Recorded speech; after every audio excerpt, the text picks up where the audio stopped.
La lune ne fait pas que passer dans le ciel cette semaine. Elle appuie sur des boutons. Mardi soir, elle réveille le jumeau mortel. Mercredi, l'annonciatrice. Vendredi, l'étoile des rois. Et le même vendredi, le ciel raconte quelque chose sur ceux qui nous gouvernent. Voici les rendez-vous exacts à ne pas manquer. Bonjour à toutes et à tous, ici Françoise-Anne pour âme stellaire. Hier soir, je vous ai présenté le voyage de la Lune tout au long de la semaine, signe après signe. Aujourd'hui, on monte d'un cran. On va parler de ce que cette même Lune déclenche. Parce qu'en avançant dans le ciel, elle vient toucher les autres planètes, une par une, à des heures précises. Et à chaque contact, elle appuie sur un bouton. Elle réveille quelque chose. Et le bonus, vous le connaissez, c'est ma signature. Plusieurs de ces rendez-vous tombent sur des étoiles fixes. Donc, à chaque aspect important, je vous donne aussi l'étoile fixe impactée, son histoire et ce qu'elle ajoute. Comme d'habitude, je donne les degrés exacts et les aspects précis pour celles et ceux qui aiment l'astrologie de précision et qui voudront vérifier. Et pour tous les autres, je traduis tout de suite en clair dans la vraie vie. Et comme je vous connais, hop, tout de suite, un petit pouce bleu, un petit partage à quelqu'un qui comprend le délire, un petit commentaire. Ça ne se recèbe pas et moi j'adore vous lire. Voilà, c'est fait. Maintenant, on y va. Premier rendez-vous, mardi 16 vers 11h15 du matin. La Lune à 13 degrés du Cancer fait coup sur coup un carré à Vesta et un carré à Saturne. Tous les deux à 13 degrés du Bélier. 2 carrés en 10 minutes. Et juste à côté brille Cyrus à 14 degrés du Cancer avec Canopus juste derrière. Cyrus, c'est l'étoile la plus brillante de tout le ciel nocturne.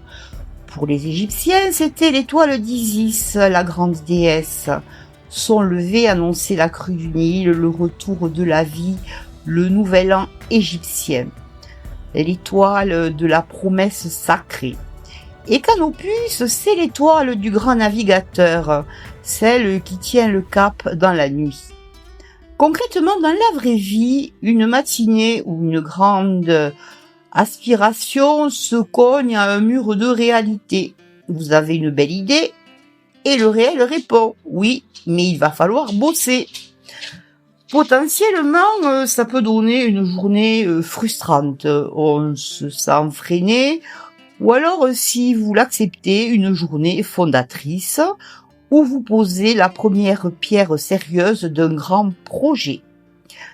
Les plus chahutés mardi matin, les signes cardinaux, Bélier, Cancer, Balance, Capricorne. Et les plus à l'aise pour en faire du solide, ce sont les Taureaux, les Vierges et les Capricornes. Le même jour, mardi 16 à 22h12.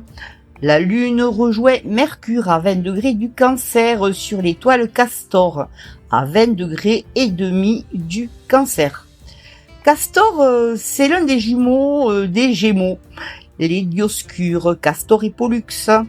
2 frères inséparables, mais Pollux était immortel et Castor, lui, était mortel. Quand Castor meurt, Pollux refuse l'éternité sans son frère et Zeus les réunit dans le ciel, condamnés à alterner une moitié chez les vivants et l'autre moitié chez les morts.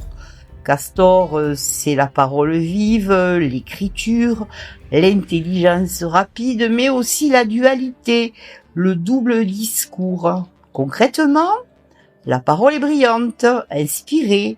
C'est un excellent moment pour écrire, pour une conversation profonde, pour dire ce qu'on a sur le cœur. Mais attention au revers de Castor, le double sens.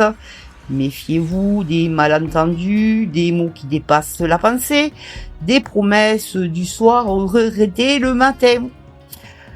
Les plus concernés, ce sont les Gémeaux et les Vierges, gouvernés par Mercure, et les Cancers qui ont la Lune et Mercure chez eux.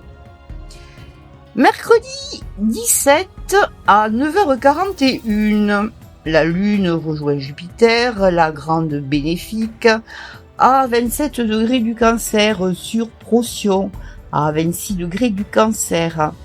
Procyon, son nom grec signifie celui qui précède le chien.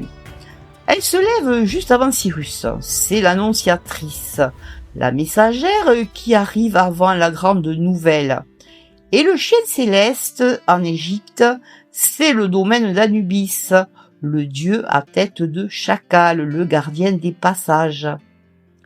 Concrètement, une bonne nouvelle qui pointe, un premier signe d'ouverture, une proposition, un oui inattendu, un petit coup de pouce.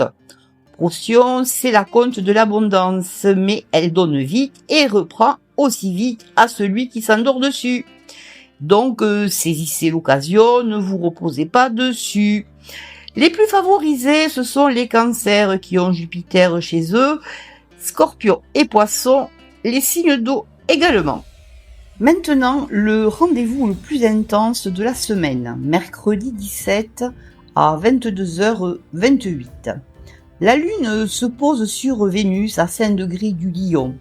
Et à la minute d'après, à 22h29, elle s'oppose à Pluton à 5 degrés du Verseau. À la même minute, la Lune embrasse Vénus, l'amour et la douceur, et défie Pluton, le dieu des enfers, le maître des passions. Vénus, c'est Aphrodite, Pluton, c'est Hadès. Intensité, le désir brut, ce qui transforme par la crise. Concrètement, cela peut être une soirée émotionnellement électrique. L'amour en mode intense, tout ou rien. Potentiellement, ça peut donner une rencontre magnétique ou alors une attirance irrésistible, une passion qui s'allume, ou alors une jalousie qui remonte, un report de force dans le couple, une vérité qui éclate. Côté argent aussi, méfiez-vous des décisions financières prises sous le coup de l'émotion ce soir-là. Les plus chahutés, Lion et Verseau, directement sur l'axe, et Taureau et Scorpion. Le sommet de la semaine, c'est vendredi 19. La Lune entrée en Vierge passe sur Régulus, l'étoile royale, à 0 degré de la Vierge. Puis, à 19h57, elle s'oppose au nœud nord. Et à 22h05, elle fait un carré à Uranus en Gémeaux. Régulus, c'est une des 4 étoiles royales de la Perse antique, les 4 gardiennes du ciel. Régulus gardait le nord, c'est le cœur du lion, l'étoile des rois, de la gloire, du pouvoir. Mais elle porte une condition et tous les textes anciens le disent.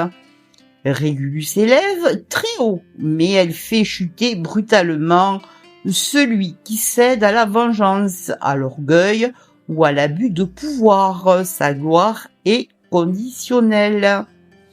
Concrètement pour vous, un tournant, une bascule, quelque chose change de trajectoire, potentiellement une décision soudaine qui réoriente votre route, ou alors une nouvelle qui rebat les cartes, ou alors une rupture qui libère.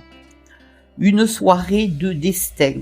Et Régulus ajoute ce qui se joue là peut vous élever, mais à condition de garder le cœur noble et de ne pas agir par rancune. Les plus concernés, les Vierges, les Gémeaux et les Poissons, et tous les signes mutables. Et le même soir, en arrière-plan, l'immense, le 19 juin, Chiron, le guérisseur blessé, quitte le Bélier après 8 ans et entre en Taureau. 8 ans à soigner la question qui suis-je. Maintenant, la question devient quelle est ma valeur. Et Chiron entre en Taureau pile sur l'étoile Miracle, l'étoile de la princesse d'Andromède, celle qu'on délivre de ses chaînes. le guérisseur sur l'étoile de la libération. Mais ça, c'est un tel événement que je lui consacre une vidéo entière. Donc, rendez-vous mercredi 17 au soir pour le grand décryptage de Chiron en Taureau, signe par signe sur 8 ans. Aujourd'hui, je pose juste le décor. Et maintenant, mon coin astropolitique, parce que le ciel du 19, Régulus, l'étoile des rois, le nœud du destin, Uranus, la rupture, il ne parle pas qu'à vous, il parle aussi aux puissants. Et j'ai regardé la carte de plusieurs dirigeants pour ce soir précis, parce que je suis curieuse. Je vous donne les aspects, je vous dis ce que ça signifie, et vous ferez les liens avec l'actualité qui est très riche.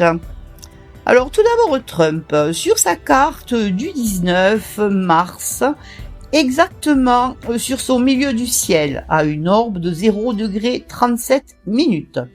Le milieu du ciel, c'est le sommet, le pouvoir visible. Mars dessus, c'est l'action de force au grand jour, la posture de combat. Et c'est structuré par un sextile à Saturne à 0°15', donc ce n'est pas un coup de sang, c'est calculé. Concrètement, ça signifie un homme en position d'agir avec force et en pleine lumière.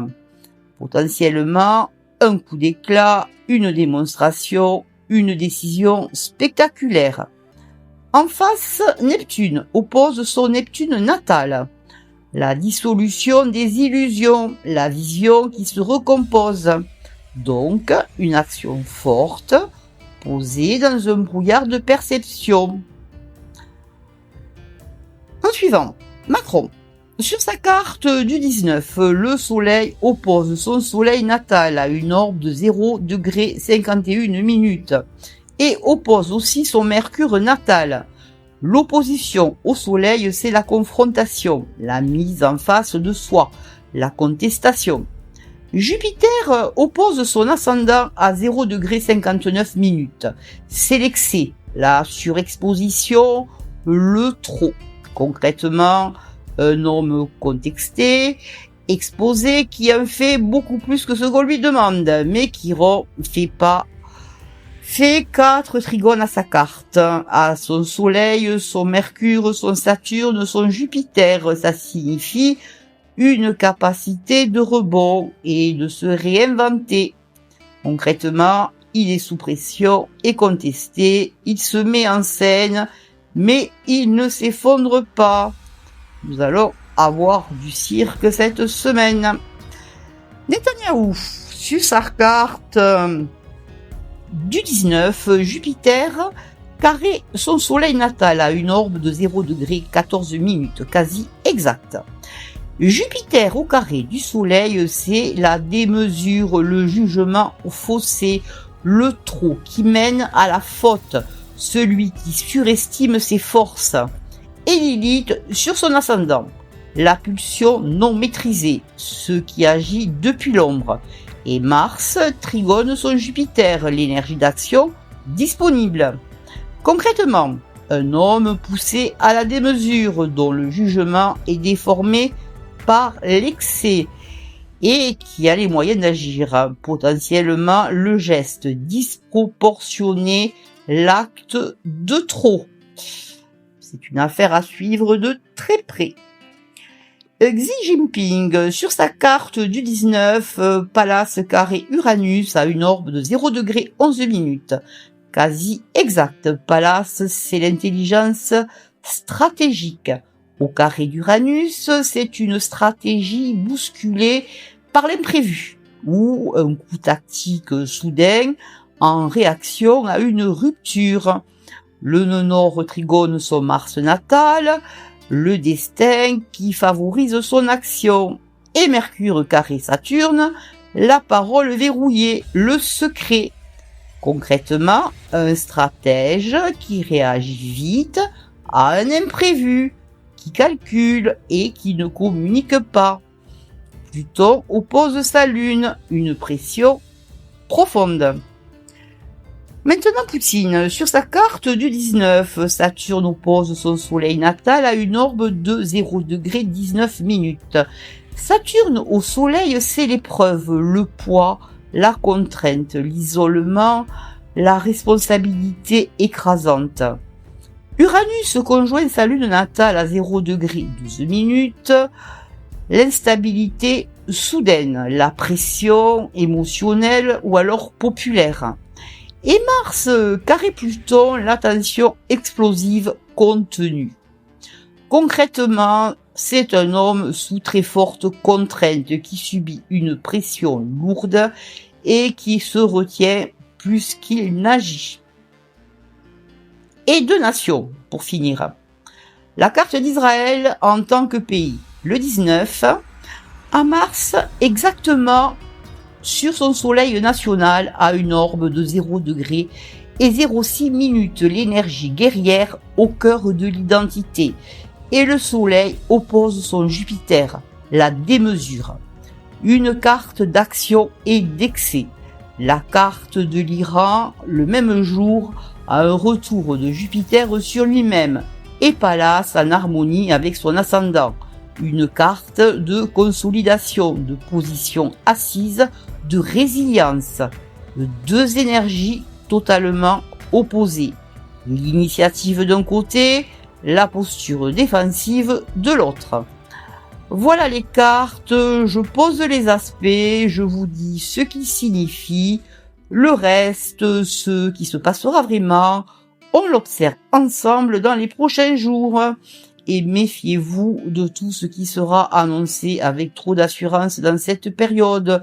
Le ciel dit que la tension est haute et que les vraies décisions se prennent rarement devant les caméras.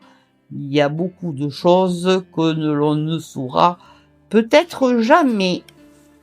Et la semaine se referme dimanche 21, jour du solstice d'été, le jour le plus long. La lune en vierge fait de jolis aspects harmonieux, sextile à Mercure le matin, trigone à Mars en début d'après-midi, sextile à Jupiter en soirée. Une journée fluide, constructive, et le solstice lui-même, ce grand basculement vers la lumière, je vous le réserve pour une vidéo dédiée ce week-end. Voilà mes étoiles, votre semaine en rendez-vous précis, Cyrus et le mur de Saturne mardi matin, le jumeau Castor mardi soir, l'annonciatrice Procyon mercredi matin, la grande intensité Vénus-Pluton mercredi soir et le pic royal de vendredi, Régulus, les nœuds et Uranus qui parle à vous comme aux puissants, pendant que Chiron change d'air. Notez les heures, observez ce qui se passe chez vous, et revenez me raconter en commentaire, et observez ce qui se passe également dans le monde. Et je vous donne rendez-vous mercredi 17 au soir pour la grande vidéo sur Chiron en taureau. Un passage majeur qu'on attend depuis 8 ans. D'ici là, prenez soin de vous et regardez le ciel, il a toujours quelque chose à vous dire. Je vous souhaite à tous et à toutes, voilà, une très belle semaine. On suit de près l'actualité qui, je pense, va être très riche. Et je vous dis à bientôt. C'était Françoise Anne.